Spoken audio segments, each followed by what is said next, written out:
Vamos lá.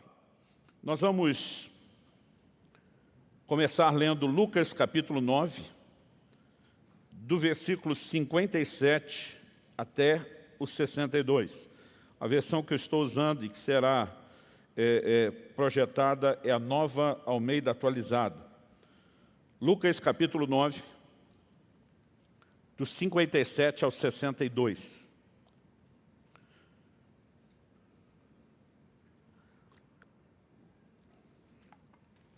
Vamos lá, o texto sagrado diz: enquanto seguiam pelo caminho, alguém disse a Jesus: vou segui-lo para onde quer que o Senhor for.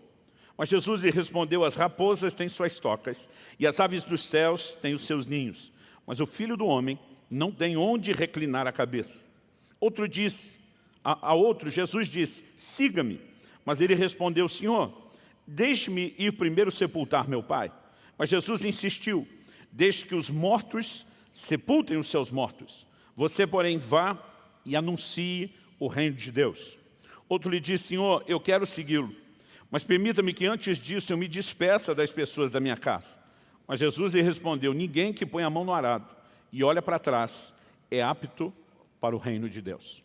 Eu quero tomar principalmente essa última frase do versículo 62, para que a gente possa dar uma atenção especial a ela. Ninguém que põe a mão no arado e olha para trás é apto para o reino de Deus. Você pode repetir isso comigo?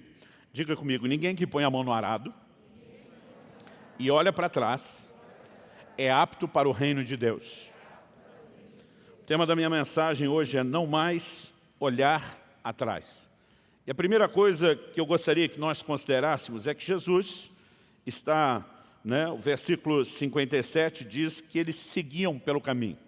Então, algo que o Senhor, nosso Senhor fazia junto com os apóstolos e muitas vezes muitos outros seguidores, era as viagens de cidade a cidade. Enquanto ele transiciona de um lugar para outro, alguém chega e, não estou recriminando, discriminando, nem falando mal, mas de oferecido, porque Jesus não parece ter perguntado absolutamente nada para ele, ele diz: eu vou segui-lo para onde quer que o Senhor for. Então, o Senhor está indo para não sei onde, eu estou indo atrás, de lá eu continuo na sua cola. Em outras palavras, está dizendo: eu quero ser um seguidor, eu quero ser um discípulo seu, eu quero ser alguém que te acompanhe. E nesse momento Jesus responde, o verso 58. As raposas têm suas tocas, em outras palavras, o seu canto de aconchego, a sua pequena casa, Ele diz: as aves dos céus têm os seus ninhos, está falando do seu lugar de conforto, proteção e moradia. Mas ele diz: mas o Filho do Homem não tem onde reclinar a cabeça. Em outras palavras, Jesus estava dizendo: avalie bem aquilo para o qual você está se dispondo. Ou como diz o ditado antigo nordestino, que você saiba onde é que está amarrando seu jegue, no que é que você está se metendo, porque se você de fato quer me seguir, você vai ter que abrir mão de conforto, você vai ter que renunciar e sacrificar algumas coisas que talvez enquanto no impulso você está dizendo que vai me seguir, você ainda não tenha avaliado. Então, é nesse contexto, depois dessa resposta, que agora nós temos outras duas pessoas, igualmente anônimas, não sabemos seus nomes, quem eram, mas agora o Senhor Jesus se dirige a outra pessoa que está naquele grupo. A outro, Jesus disse, agora não é o camarada oferecido, é um chamado do próprio Senhor: siga-me. E o texto diz que esse segundo respondeu: Senhor, deixe-me ir primeiro sepultar meu pai. E Jesus, como lemos, diz: deixe os mortos sepultar os seus mortos, os mortos espirituais sepultar os seus mortos naturais. Ele diz: você, porém, vai e anuncie o reino de Deus. Eu confesso, quando eu era garoto, eu achava muito insensível da parte de Jesus.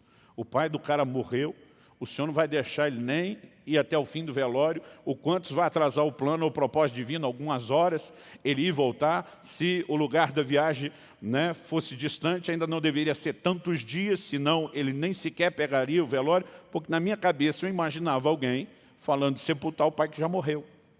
Mas alguns comentaristas bíblicos sugerem, por questões culturais, que até pela própria resposta de Jesus isso faria muito mais sentido, que aquele pai não tinha necessariamente morrido, que aquele era um costume onde os filhos, especialmente os mais velhos, não podiam sair de casa antes da morte do pai. Então, se isso for a resposta, ele está dizendo: olha, espera até não sei quando, Em algum momento eu vou responder o teu chamado, mas agora não. Nesse momento não. Nesse momento eu tenho outras prioridades, outros planos. Então, nesse momento, não dá para te seguir. Não é que eu estou descartando isso de vez. No entanto, não vai rolar agora. No mínimo, nós podemos dizer que esse camarada estava protelando o chamado. E aí, um outro disse, e agora nós temos uma outra pessoa que se posiciona independente de Jesus se lhe dirigir diretamente. E diz, Senhor, eu quero segui-lo. Mas permita que antes disso, eu me despeça das pessoas da minha casa.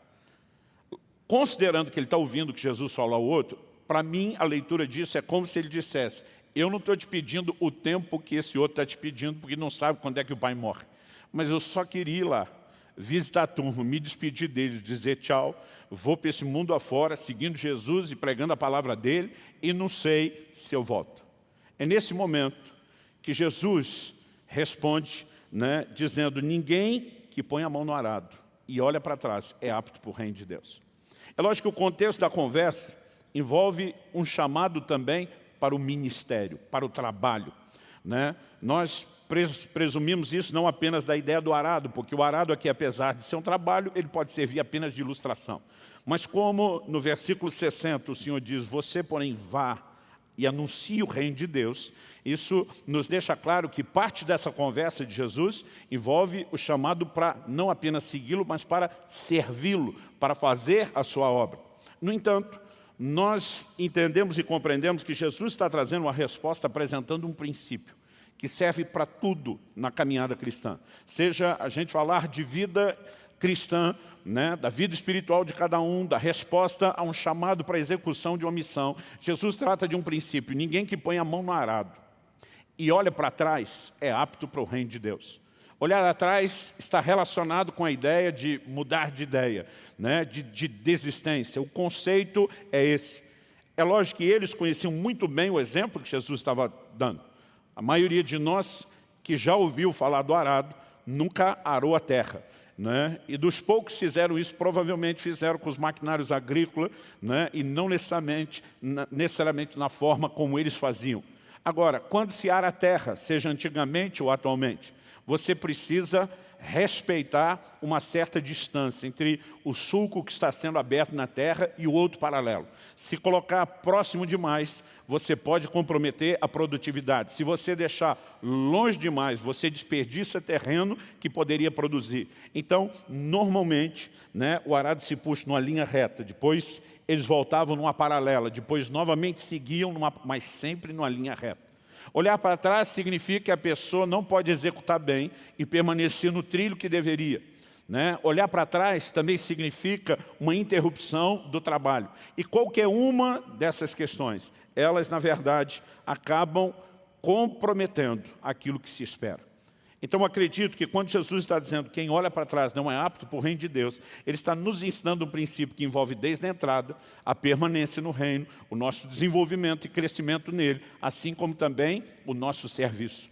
E a partir dessa declaração de Jesus, que eu gostaria que a gente pudesse ampliar e entender um pouquinho mais essa ideia de olhar atrás. John Wesley, o grande avivalista inglês, fez a seguinte afirmação, a conversão tira o cristão do mundo, mas a santificação tira o mundo do cristão. Nós entendemos que há processos diferentes, seja na conversão, que é a chamada santificação inicial, seja no processo de crescimento e desenvolvimento da fé depois, que nós chamamos de santificação progressiva. Deus trabalha aspectos diferentes, e eu gosto dessa definição do chamado de John Wesley. Quando ele fala desse chamado inicial para a conversão, Deus quer nos tirar de um ambiente e de determinadas práticas. No entanto, depois que já estamos andando com Ele, resquícios que permaneceram em nós precisam ser tirados de dentro de nós. E esse já é uma segunda etapa do processo de santificação e do desdobramento divino. Quando falamos sobre não olhar atrás, eu acredito que nesses dois momentos, seja a hora de sermos tirados do mundo, ou depois na hora do mundo ser tirado de dentro de nós, eu vou explicar melhor isso. Eu acredito que o desafio de ter um posicionamento firme e não olhar atrás permanece de pé. Então eu quero começar falando em primeiro lugar, dessa primeira barreira ser rompida na hora da conversão. Depois, nós vamos falar de uma segunda barreira ser rompida no processo de santificação. Em terceiro e último lugar, como podemos permanecer firmes dentro do propósito divino e cumprir aquilo que se espera de nós. Então, a primeira barreira a ser abordada, acredito que tem a ver com esse apego que muitos vão demonstrar, aquilo no qual estão inseridos no momento em que recebem um chamado e um convite de Jesus. Há um texto muito conhecido, o Evangelho de Marcos é um desses relatos, mas em Marcos 10, do 17 ao 30, nós temos o relato do encontro de um jovem rico com Jesus. É alguém que se aproxima do Senhor, e ele diz: mestre, o que eu preciso fazer para herdar a vida eterna? Jesus diz para ele: guarda os mandamentos. Ele pergunta quais? Ele quer certificar. O Senhor diz, esse eu estou guardando desde a minha mocidade. Mas um dos evangelhos diz que Jesus o amou. E olhando para ele, disse: se você quer ser perfeito, se você realmente quer entrar num lugar de profunda satisfação, realização, utilidade ao reino de Deus, eu vou ir além da questão da vida eterna. Vai e vende tudo que você tem, dê aos pobres, e você terá um tesouro nos céus. É lógico que isso não é uma exigência de Jesus para todo e qualquer discípulo que abra mão de todas as suas posses. Mas para esse, aliás, esse é o único caso relatado nos evangelhos, para esse, o Senhor foi muito específico naquilo que pediu. Nós não estamos falando de alguém que estava tentando curtir a vida doidada, enfiado nos prazeres pecaminosos, alguém que está dizendo para Jesus: eu estou procurando andar na palavra, eu estou interessado na vida eterna. No entanto, quando Jesus tocou naquilo onde o seu coração estava preso, e alguém diz que a avareza é algo diferente de você ou da pessoa possuir algo.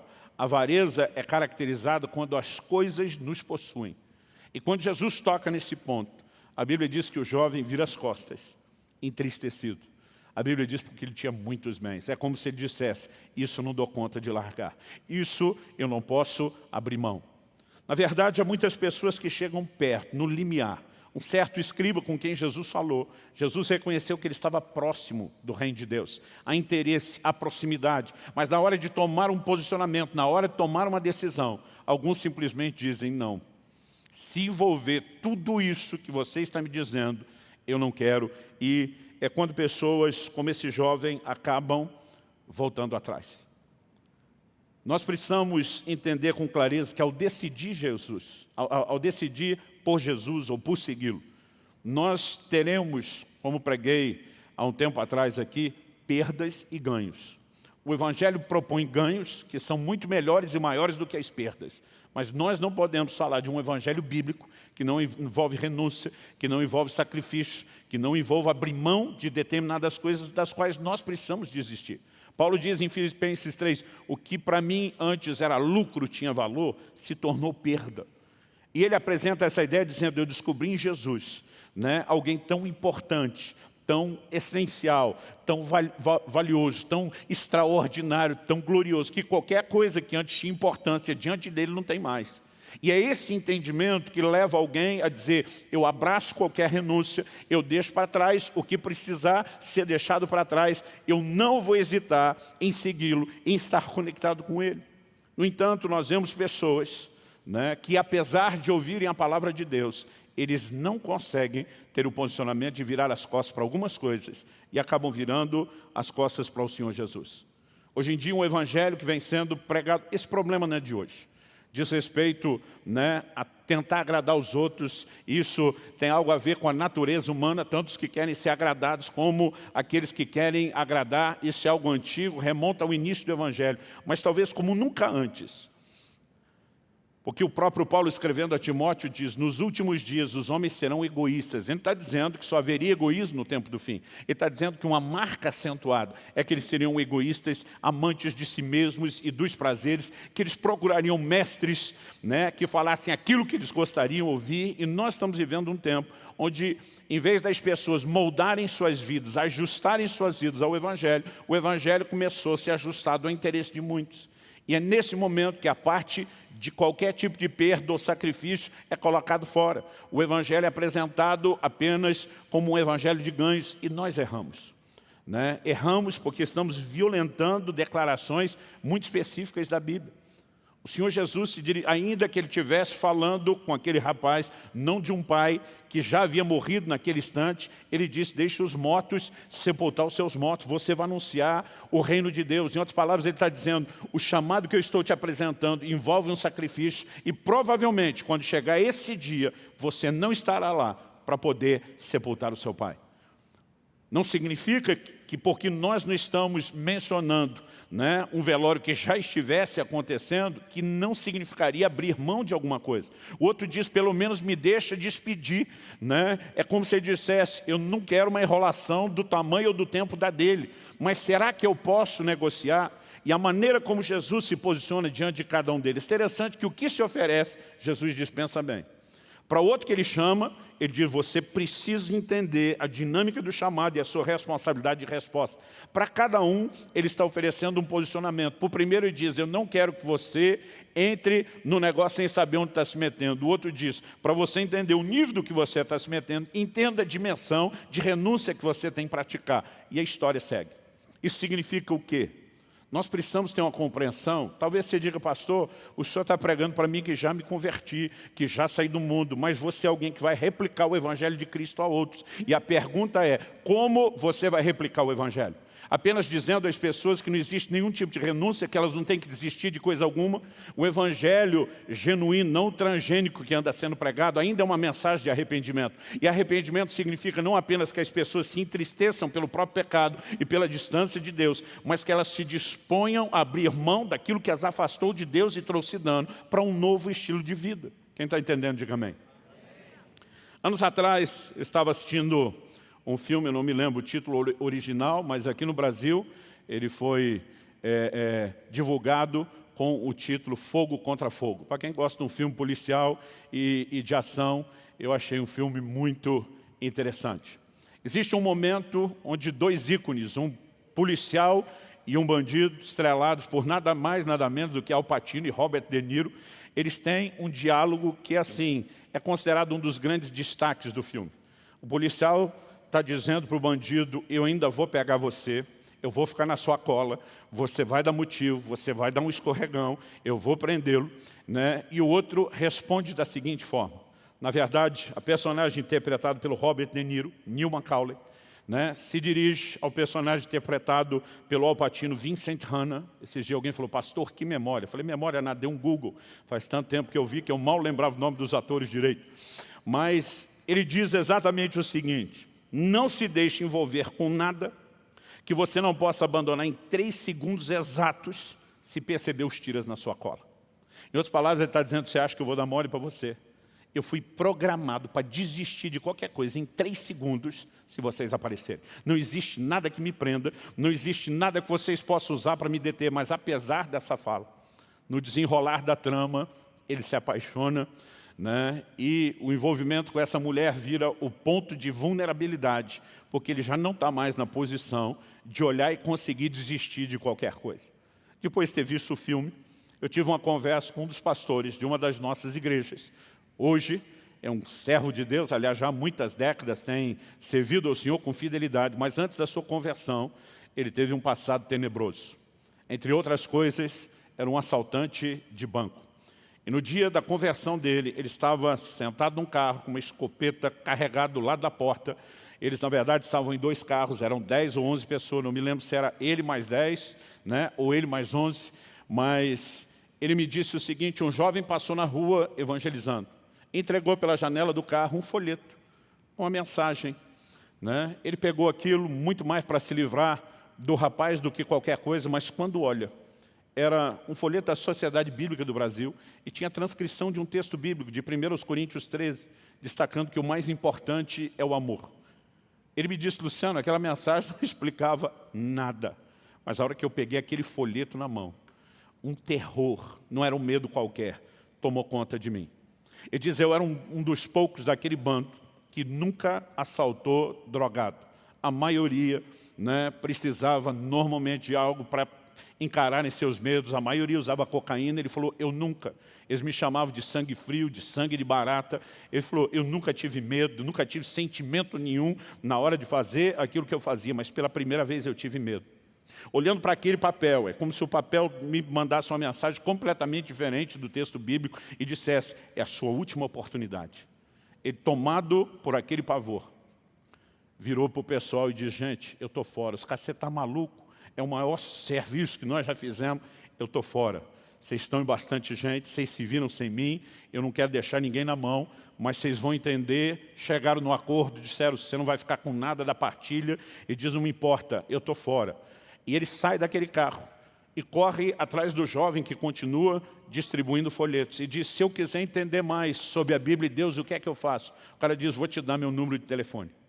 Bom, entre ele pegar o número de telefone e ir não muito longe, aquele assalto deu tudo errado. Todo o restante do bando foi executado pela polícia. Ninguém sobreviveu. Quando ele viu aquilo, ele entendeu que a mensagem que ele havia recebido, a sua última chance, era sério. E ele diz, eu tenho que responder a Deus. Ele liga para aquele jovem, porque agora não tem mais onde encontrá-lo. Ele diz, lembra que você entregou um folheto para uma pessoa que perguntou se quiser saber mais, você me deu o telefone e disse, sou eu. E contou a história dele. Esse jovem diz para ele, eu quero encontrá-lo e eu quero que você me leve na sua casa, aonde você mora. Ele diz, Luciano, havia até um protocolo para entrar naquela favela. Ele diz, mostrei casa, tudo que eu tinha, carro na garagem, e ele me perguntou, isso tudo é produto de roubo? Ele falou, e eu disse, é. Ele me disse assim, se você quiser ajuda, você tem que sair daqui sem pegar nada. Nem uma meia, coisa nenhuma, você não leva nada a não ser a roupa do corpo e os documentos. Se você estiver disposto a virar as costas para isso tudo, eu tenho algo para te oferecer. Se você não tiver, nós não temos mais o que conversar. Esse nosso amigo olha para ele e diz, para onde eu vou? Ele diz, até que a gente arrume algum lugar, estou te levando para casa. Gente, um jovem recém-casado, pegando um criminoso, confesso, e dizendo, eu vou te recolher dentro de casa, porque eu acredito no poder do Evangelho e em como o Espírito Santo me dirigiu. Eu perguntei para ele, e a frase do Robert De Niro? Valia para vocês, aquele negócio que está no filme. Ele falou, pastor, isso sempre valeu. Muitas vezes, quando a gente era pego, todo o produto do roubo e às vezes de outros era usado para negociar uma liberação. Ele diz, infelizmente, existe corrupção em todos os níveis, o que não significa que todo mundo, seja polícia ou judiciário seja, mas existe. Ele falou, a gente abria mão de qualquer coisa. Ele diz, naquela hora, eu decidi usar o mesmo argumento para conseguir o que eu tinha de melhor e me livrar do que havia de pior. Não era apenas uma vida no crime, era terminar como os meus amigos, não apenas com morte precoce, mas indo para um inferno sem Deus. Ele diz, naquele dia, eu virei as costas para tudo aquilo e nunca mais. Décadas se passaram, né? Ele tem servido a Deus com fidelidade. Ele diz, nunca mais me permiti olhar para trás. Quem está entendendo a mensagem do Evangelho? Matthew Henry, um grande comentarista bíblico, né, praticamente contemporâneo de Wesley, dizia, a primeira lição na escola de Cristo é a abnegação. E nós precisamos entender que essa lição é apresentada já de cara para aqueles que precisam de um posicionamento para aceitar o convite de Cristo. E o Senhor está dizendo, eu espero que você vire as costas para tudo, mas nunca vire as costas para mim. E ele diz, quem olha para trás, quem vai considerar o que está ficando, não é apto para o reino de Deus. Essa é a primeira barreira, a barreira da conversão. Vamos falar da segunda barreira, que é a barreira da santificação. Quando Wesley diz, na primeira experiência, o cristão é tirado do mundo, ele está falando de um ambiente, do lugar de convívio e das práticas. Mas quando ele diz na segunda, o mundo é tirado de dentro do cristão, agora ele está falando a respeito de vínculos que às vezes podem permanecer no coração de alguém que já deixou aquele lugar e aquele ambiente. Palavras do nosso Senhor Jesus em Lucas, no capítulo 17 e no versículo 32, ele diz, lembrem-se da mulher de Ló. Do que é que Jesus está falando? A história é conhecidíssima, mas mesmo assim eu vou citar 2 versículos de Gênesis 19. né? No capítulo 19, nós temos o versículo 17, onde o anjo dá uma instrução, e no 26, nós temos o relato do que acontece quando a instrução do anjo que tira a família de Ló, lá de Sodoma e Gomorra, quando ela é desobedecida. No verso 17, o texto diz assim: havendo-os levado para fora, um deles disse: corra para sair daqui com vida, não olhe para trás. Repita isso comigo: não olhe para trás. Ele diz: não olhe para trás, nem pare em toda a campina, fuja ao monte, para o monte para que você não morra. Mas no verso 26 a Bíblia diz: e a mulher de Ló olhou para trás e virou uma estátua de sal. Esse é um daqueles textos bíblicos de estilo Jonas, no ventre um grande peixe, que as pessoas contestam e dizem: não deve ter sido bem assim. Jesus valida o episódio e diz: lembrem-se da mulher de Ló. Romanos 15:4 diz que tudo foi escrito, que foi escrito para nosso ensino foi escrito. Paulo diz em 1 Coríntios 10:11 que essas coisas registradas, essas histórias da antiga aliança, elas foram escritas para nossa advertência. Agora Jesus está sendo específico: lembre-se da mulher de Ló. O que é que Jesus quer dizer com isso? Vocês também não podem olhar atrás. Agora, vamos considerar a história da mulher de Ló. Ela, junto com seu marido, com as suas filhas, já tinham saído de Sodoma e Gomorra, uma figura do mundo e de um ambiente de prática intensa de pecado. Deus já os havia tirado de lá. Então nós não estamos falando de algo que figura o cristão saindo do mundo, eles já tinham saído. Mas o que significava aquela olhada para trás? Saudade daquilo que você deixou. Então, quando falamos do mundo ser tirado de dentro de nós, significa que no meu e no seu coração não deve haver saudade de nada que nós abandonamos. A palavra traduzida olhou, quando fala de olhar para trás, do original hebraico ali, em Gênesis 19, é nabat, e significa contemplar, mostrar consideração a, prestar atenção. Não aquela olhadinha rápida de rabo de olho. É aquilo que a gente definiria como uma boa encarada. Era um olhar de saudade. Perdemos tudo isso, tudo que ficou para trás. E sabe, muitas vezes as pessoas, em vez de celebrarem a salvação, elas acabam mais sofrendo aquilo que deixaram para trás. Eu me lembro de um amigo, pastor de uma igreja que eu preguei no entorno de Brasília, numa das cidades satélites. Eu não sei como nós entramos nessa conversa, mas de repente ele falou: cara, você não sabe o que me aconteceu aqui algumas semanas atrás. Nós voltamos de um retiro, coloquei 2 pessoas para testemunharem sua conversão, né? Era um culto com ênfase evangelística. A gente queria usar aquilo para fortalecer a mensagem, mas um terceiro, que não estava no script, que nós não tínhamos, né, convidado ele para falar, ergueu a mão e falou: pastor, eu posso também contar minha história, o senhor sabe que é forte. E disse: vem. E esse camarada subiu, pegou o microfone e começou a falar de como era a vida antes de Cristo. O como ele viveu na devassidão, nos vícios, mas de repente esse camarada que está falando lá de onde saiu, de onde Cristo tirou, ele para, dá um suspiro e diz: eita, tempinho bom aquele.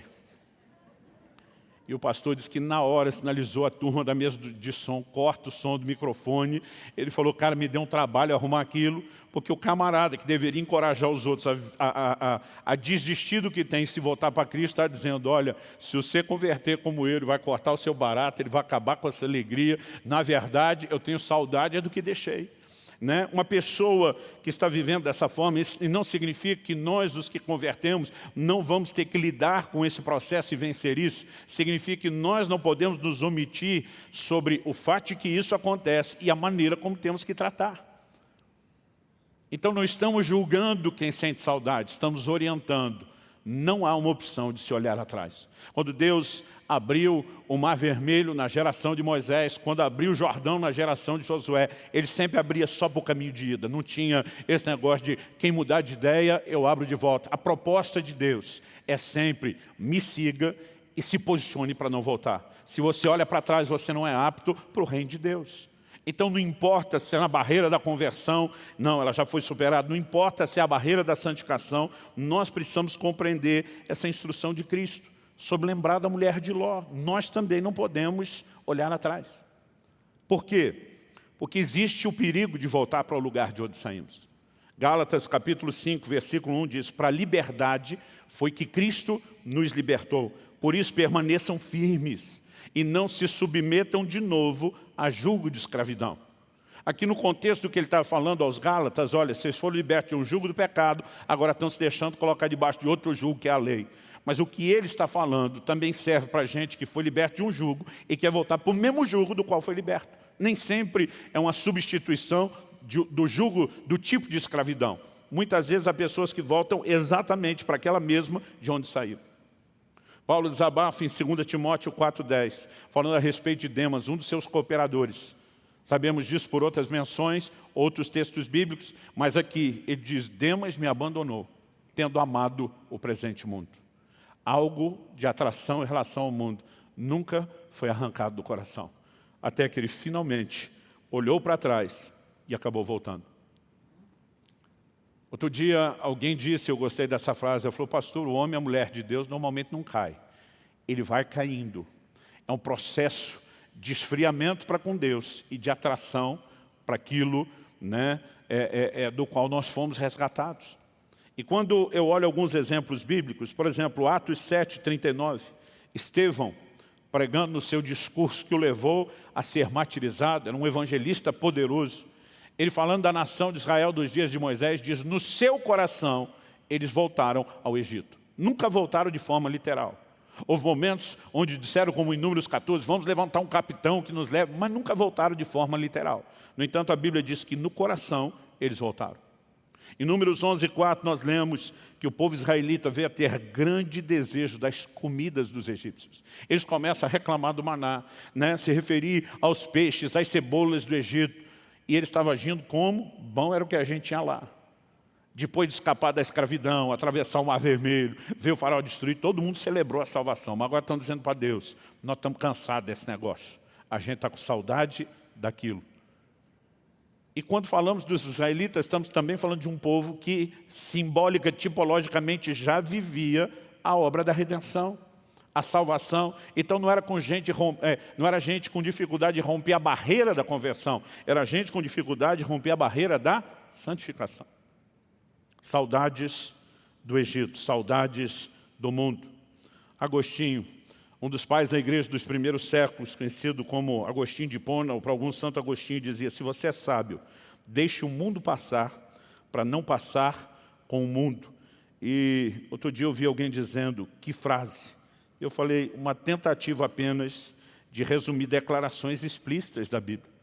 Em 1 João 2,15 a Bíblia diz, não amem o mundo, nem as coisas que há no mundo. Se alguém amar o mundo, o amor do Pai não está nele. Porque tudo que há no mundo, os desejos da carne, os desejos dos olhos, a soberba da vida, não procede do Pai, mas procede do mundo. Verso 17 de 1 João 2 diz, ora, o mundo passa, bem como os seus desejos, mas aquele que faz a vontade de Deus permanece para sempre. Em outras palavras, a Bíblia está dizendo, em vez de olhar para aquilo que é temporário, passageiro, ilusório, né, ele diz, foque naquilo que é eterno. Isso me leva ao meu terceiro e último ponto da mensagem, que diz respeito a, de maneira prática, como ficar firme. Semana passada falamos do propósito da regeneração, onde o apóstolo Pedro diz lá, no primeiro capítulo da sua epístola, regenerados para uma viva esperança. Né? E um dos aspectos que destacamos aqui foi a viva esperança, o outro foi a salvação que há de se manifestar no futuro. E nós tentamos estabelecer na semana passada essa ideia de que o crente precisa se mover focando um alvo eterno. E acredito que não dá para a gente concluir esse assunto falando de algo muito diferente. Em Filipenses, no capítulo 3, no versículo 14, Paulo diz, eu prossigo para o alvo, para o prêmio da soberana vocação de Deus em Cristo Jesus. Ele não só está dizendo, eu tenho foco, eu tenho um alvo, eu tenho destino, mas ele está dizendo o que me aguarda nesse destino final é um prêmio, uma recompensa. Nós nunca podemos perder isso de vista. Né? Quando a palavra de Deus nos traz essa mensagem de fé, ela envolve não apenas crer naquilo que Cristo falou, mas um posicionamento muito claro e específico a respeito da forma como nós devemos viver. Em Hebreus 11:24, a galeria dos heróis da fé na Bíblia, nós lemos, pela fé Moisés, sendo homem feito, recusou ser chamado filho da filha de Faraó, preferindo ser maltratado junto com o povo de Deus, a usufruir prazeres transitórios do pecado. Eu gosto dessa declaração. Você maltratado Ok, isso é transitório, assim como se eu não for, os prazeres do pecado também são. Eu estou de olho na recompensa eterna. Então, eu prefiro abrir mão de prazer transitório para ter prazer eterno. Eu prefiro sofrer temporariamente, mas ser consolado eternamente. Essa foi a escolha que ele fez. A Bíblia diz, ele entendeu que ser desprezado por causa de Cristo era uma riqueza maior do que os tesouros do Egito, porque contemplava a recompensa. Como é que Moisés conseguiu dizer, o Egito não me interessa, ser filho da filha de Faraó, né? Estar dentro da família real não tem valor nenhum, eu prefiro levar esse povo que não vai me reconhecer como líder pelo caminho, eu sofro o que for. A Bíblia diz que ele estava de olho numa recompensa, a Bíblia diz que ele entendeu, e isso nos ensina em figura, que os tesouros de Cristo precisam valer muito mais do que qualquer coisa que você ou eu possamos achar interessante ou valiosa nesse mundo. Me preocupo com aquilo que falei anteriormente, de um evangelho transgênico. As pessoas estão sendo agradadas, a cabeça sendo alisada, viva qualquer tipo de vida. O importante é que você diga que é cristão. E em todas as camadas sociais, nós vamos encontrar gente se dizendo cristão e vivendo uma vida contraditória. Você consegue imaginar uma nação que tem praticamente quase o mesmo número que nós temos de convertidos, de desviados? Agora, o problema não são só os que se desviaram, são aqueles que desviados professam a fé ou não se admitindo desviados, acho que são parte desse outro lado. E vivem uma vida onde eles não querem abrir mão de coisa nenhuma. Eles estão tentando adaptar o evangelho às suas vidas, e não o contrário. Ouvi uma história de um pastor do estado de Minas Gerais que estava pregando no Rio de Janeiro e disse que quando parou junto com o seu anfitrião num posto para abastecer, foram assaltados. Já perceberam, dois encostando, um do lado de cada porta e janela, perdeu, desce do carro, né? E disse que esse pastor, o de Minas, contou a história, disse que estava com a Bíblia em cima do painel. Aí o que o abordou do lado do passageiro, viu a Bíblia, falou, vocês são crentes? Ele falou, somos pastores. Ele falou, eu também sou, a paz do Senhor, irmão. Ele pensou, não é possível. Se um cara está desviado, praticando roubo, ele não ia se identificar dessa forma. Aí quando começou a conversar, o outro do lado falou, não dá letra para os caras não. Ele falou, você fica quieto que o negócio aqui é entre família, você é que não se mete. Aí virou para os pastores e falou, o negócio é o seguinte, nós vamos usar o carro de vocês para um serviço. Mas amanhã, 10 horas da manhã, no pátio do estacionamento do supermercado tal, procure no canto tal, não apareça antes, não apareça com polícia, não vai ficar ruim para vocês. Ele disse, nós vamos deixar o carro inteiro, né? A chave vai estar na roda tal, não me lembro qual, não vou inventar qual era a roda. E no dia seguinte eles foram. Um pouco mais tarde, o carro estava lá, onde ele disse, a chave estava lá. E esse pastor brincando falou, crente de palavra.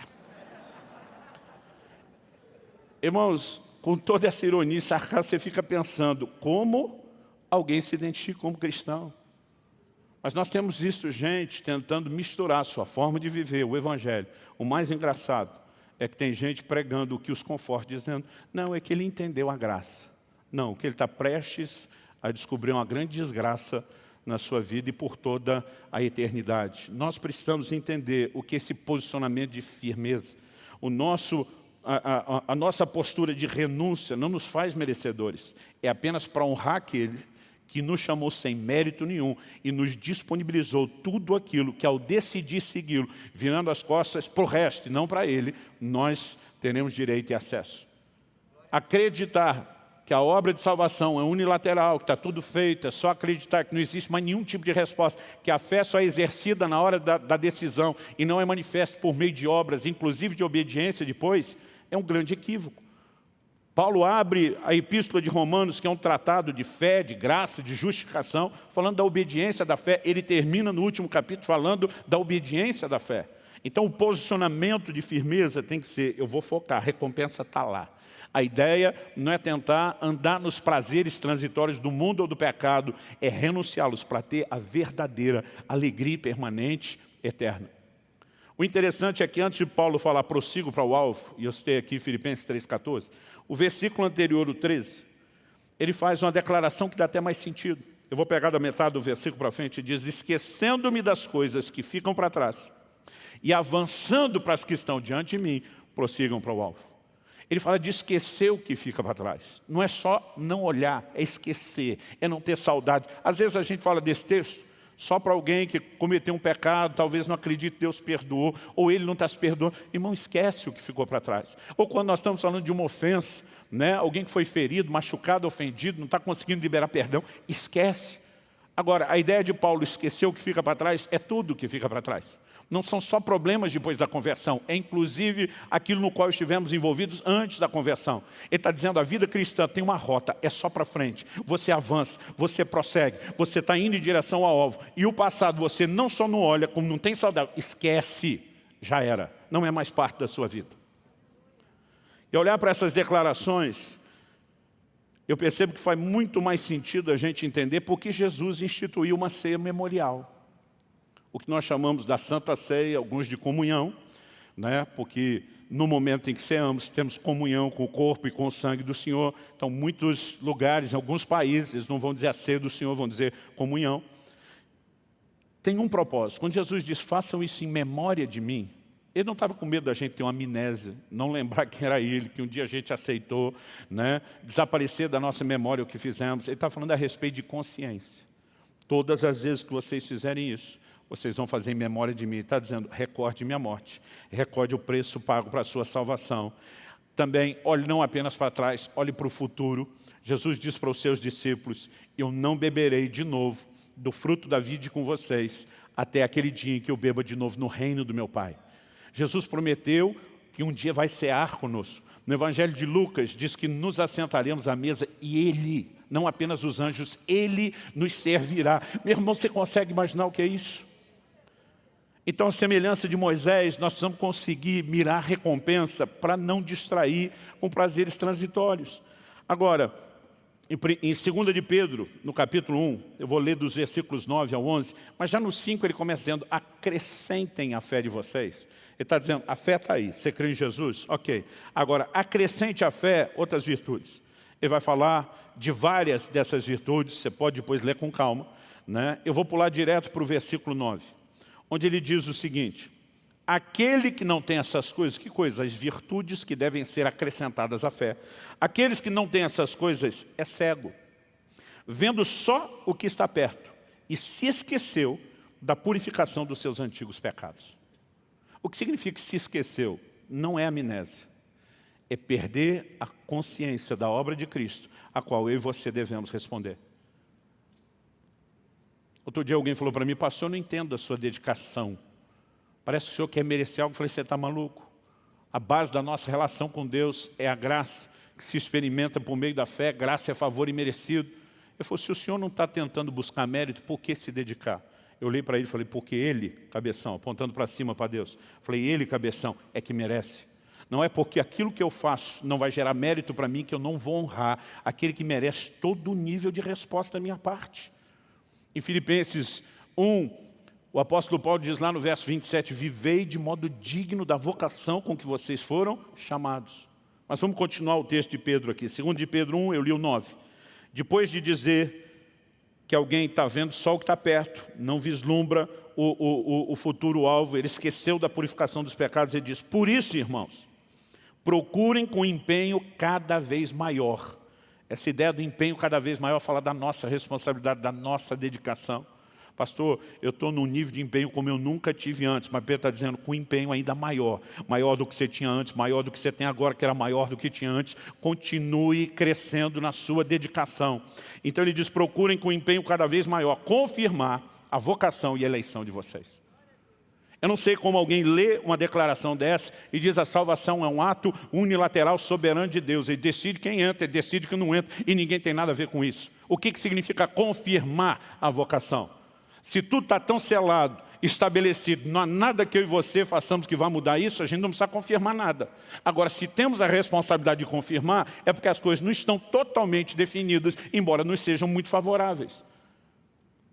Eu simplesmente não consigo nem concordar e nem entender a declaração proclamada em muitos meios cristãos. Uma vez salvo, salvo para sempre. Não importa o que você faça. Quando Jesus voltar, os crentes serão arrebatados dos motéis, mesmo que não estejam com seus cônjuges, das baladas, não importa o que estão fazendo, porque é a graça de Deus. A mesma graça que nos acompanha, ela precisa nos empoderar na nossa resposta de mudança de vida, gente. Há uma responsabilidade. Agora, olha o versículo 11 no final de tudo. Pois dessa maneira, acrescentando à sua fé as virtudes, empenhando-se cada vez mais, com a diligência cada vez maior, com a dedicação cada vez maior, confirmando a vocação e eleição, e diz, dessa maneira é que lhe será amplamente suprida a entrada no reino eterno de nosso Senhor e Salvador Jesus Cristo. Isso significa que sozinhos, obviamente não haveria salvação, não estamos sugerindo isso. Mas que se nós não interagirmos e não correspondemos com o Senhor para permanecer no caminho, nós estamos jogando fora o favor imerecido da salvação. Qual é a nossa responsabilidade? Como ficar firme, mirando o alvo? Deus começou, Ele vai concluir a obra, nós ainda precisamos chegar lá. O objetivo final da minha e da sua fé, como disse Pedro, e nós destacamos aqui semana passada, é a salvação das nossas almas. E ele está falando de uma dimensão que ainda não se completou, embora tenha sido começada. Quem está entendendo, diga amém. Vamos ficar em pé para parecer que está acabando. Olhe para cá um instante, eu quero que você considere algo antes de nós orarmos. Deus nos fez promessas extraordinárias. Em Mateus 28, 20, Jesus diz, eis que estou convosco todos os dias, até a consumação dos séculos, até que tudo se acabe, até que esse mundo termine. Eu estou com vocês, eu não deixo nenhum de vocês, não vou abandonar nenhum de vocês. Aliás, em Hebreus capítulo 13, versículo 5, Deus diz, eu nunca te deixarei, eu jamais te abandonarei. Não é extraordinário você ver um Deus que diz, eu não viro as costas para você, eu não te deixo. E a Bíblia diz que Ele é fiel mesmo quando não somos. Agora, o que não faz sentido para mim, uma vez que quando a Bíblia fala de Cristo e a igreja apresenta a visão do noivo e da noiva, é a gente imaginar que o compromisso de não abandonar é só dele, e que eu e você não temos nenhum compromisso com ele de não abandoná-lo. Eu fico tentando imaginar um casamento onde o noivo se dirige à noiva na hora dos votos, e diz, eu serei fiel a você, eu estarei sempre ao seu lado, não importam as circunstâncias, eu decido amá-la, me devotar a você até o fim, até a morte. E depois de demonstrar todo o posicionamento de compromisso, ela do seu lado diz, infelizmente não posso te prometer o mesmo, porque eu sou fraca. Que bom que você vai lutar pelo relacionamento, porque eu não. A gente não sequer conseguiria conceber essa ideia, mas trazemos isso para a vida cristã. Deus sabe que eu sou fraco e não posso prometer nada. Quem foi que te disse isso? Você seria fraco se andasse, caminhasse, vivesse sozinho, tentando viver vida cristã no esforço da sua carne. Jesus disse, em mim nada podeis fazer. Enquanto alguns estão tentando usar a graça para justificar que você é fraco, eu prefiro acreditar numa graça que nos empodera, que nos leva além das nossas fraquezas e que nos permite corresponder com Ele. Judas, capítulo único, verso 24, aquele que é poderoso para vos guardar de tropeçar. Quando eu e você nos posicionamos em compromisso, nós provocamos por fé a liberação de recursos de Deus para honrar o compromisso. Ao longo da Bíblia, Deus chamou indivíduos, Deus chamou nações para uma aliança. O que é aliança? É compromisso das duas partes. Quando era criança, faziam a gente cantar até não aguentar mais uma música, que hoje já quase ninguém canta, é considerado brega demais para a nova geração. Mas aquilo parece que martelava na cabeça da gente, estou seguindo a Jesus Cristo. Atrás não volto não. E sabe, eu concordo, ouvindo hoje também acho um pouco brega.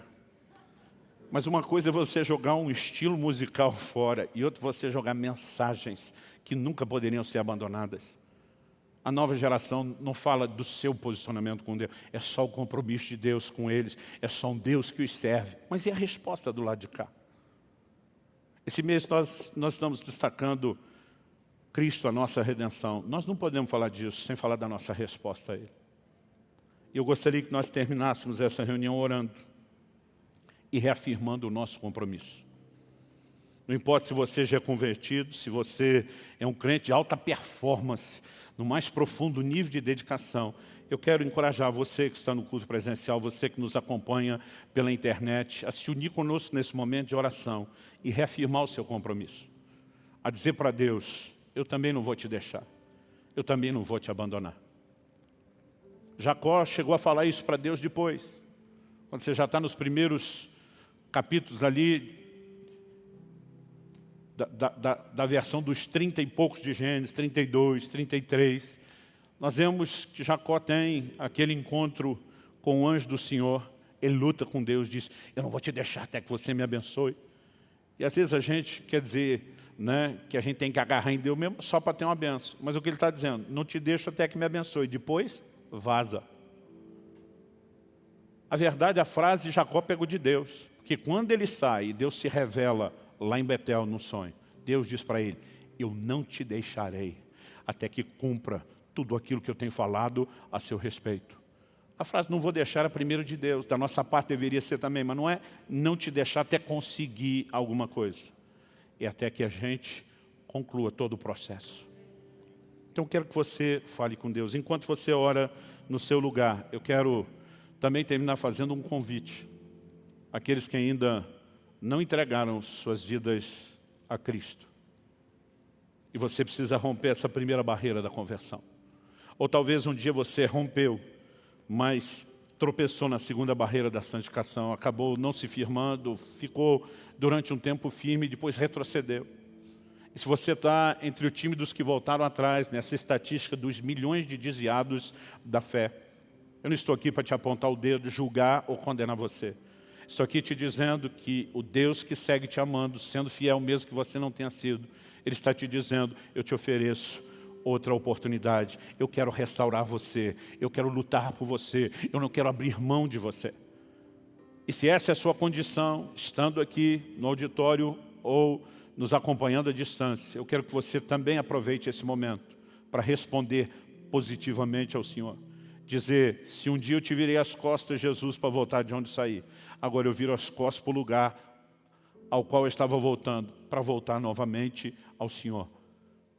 Ainda que o Espírito Santo esteja apertando seu coração para te convencer disso, a decisão de resposta é sua. E eu quero te encorajar a não desperdiçar essa oportunidade. Você que ainda não entregou sua vida a Cristo, talvez está preso a muita coisa. Eu tenho visto gente dizendo, pastor, eu vou curtir a vida. Lá na frente, quando estiver mais velhinho, eu vou me resolver com Deus, eu me conserto. E eu costumo dizer para esse tipo de gente, ainda que lá na frente você tenha tempo e consiga salvar sua alma por toda a eternidade, você vai se arrepender de não ter se dedicado a Ele antes. Eclesiastes 12 diz, jovem, lembra-te do teu Criador nos dias da tua mocidade, antes que venham os maus dias em que digas, não tenho neles prazer. Estou há pelo menos 30 anos no ministério, ouvindo gente que teve a oportunidade de se converter na velhice, mas diz, como me arrependo de não ter experimentado isso antes. Além de que você não sabe se vai conseguir resolver isso depois, porque você nunca sabe o dia em que sua vida termine. Então não recuse o chamado de Deus. Não importa para que você tenha que virar as costas. Não importa do que você vai ter que desistir. Se são lucros honestos, né? Se envolve ter algum tipo de diamante. Não importa o que. Se é a vida nas drogas, no álcool, não importa o que. Se é mentira, não importa o que. Nada vale mais. Não apenas do que a salvação eterna, mas do que caminhar com Cristo agora. No entanto, o Senhor Jesus está sendo bem direto e dizendo, se você botar a mão no arado, não é para olhar para trás. Em outras palavras, está dizendo, vai decidir, decida para valer. Assuma um compromisso de verdade. Eu lembro que anos atrás, no início da igreja, eu estava orando por algo e dizia, Senhor, eu preciso entender, né, qual é uma mensagem que o Senhor quer comunicar a esse povo, seja aos que já converteram, seja aos nossos líderes. Eu preciso entender nesse momento, eu preciso sintonizar com o seu coração. E naquela noite eu tive um sonho.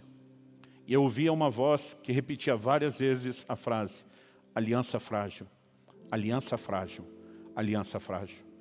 Quando acordei com aquilo forte dentro de mim, o primeiro texto que me veio à mente era o livro de Daniel, que fala da visão da estátua, onde os pés eram em parte de ferro, em parte de barro, em especial os dedos. E a Bíblia diz assim, como o ferro e o barro não dão liga, a aliança deles será frágil. E durante muitos anos, eu bati numa tônica, principalmente com a liderança, sobre ter uma aliança e um compromisso com a casa, com a visão da casa. Isso é parte do que Deus queria comunicar, não tenho dúvida. Mas recentemente o Senhor começou a falar comigo, fale da aliança comigo, porque muitos estão firmando uma aliança frágil. E acredito que o interesse de Deus, para o nosso próprio benefício, é que a gente entenda o que é uma aliança firme. Eu vi muitos amigos, desde a adolescência, o início da juventude, que desistiram da fé. Eu dizia, você está maluco, meu irmão? O cara dizia, eu não vou aguentar. Eu dizia, porque você acha que não vai aguentar, enquanto você ainda está aguentando, você já desiste. Eu lembro que eu falei para um, falei, cara, eu posso cair. E se Jesus for me chutar, porque eu caí, ele que chute com força, porque senão eu agarro no pé dele, no largo. Nós não podemos desistir. Os céus estão bradando para o coração de muitos de nós. Não podemos desistir. Jesus diz, o que perseverar até o fim, esse será salvo. Nós vamos voltar naqueles que precisam tomar a decisão. Antes de orarmos, eu gostaria de fazer uma pergunta a todos aqueles que ainda não decidiram por Cristo, não entregaram sua vida a Jesus e precisam desse arrependimento, dessa meia volta.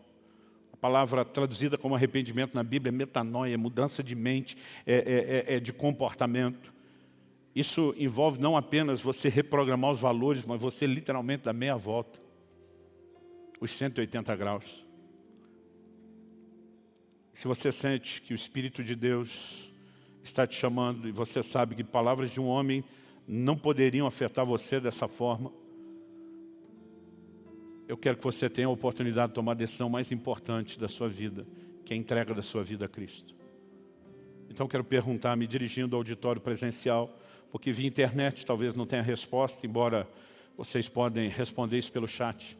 Alguém aqui hoje que quer tomar essa decisão pela primeira vez de entregar a sua vida a Cristo, ou que se afastou, se desviou, entende a necessidade, a importância de se reconciliar com Jesus e começar e realmente firmar, não uma aliança frágil, mas firme e forte com Ele, se há. Nós queremos que você aproveite esse momento.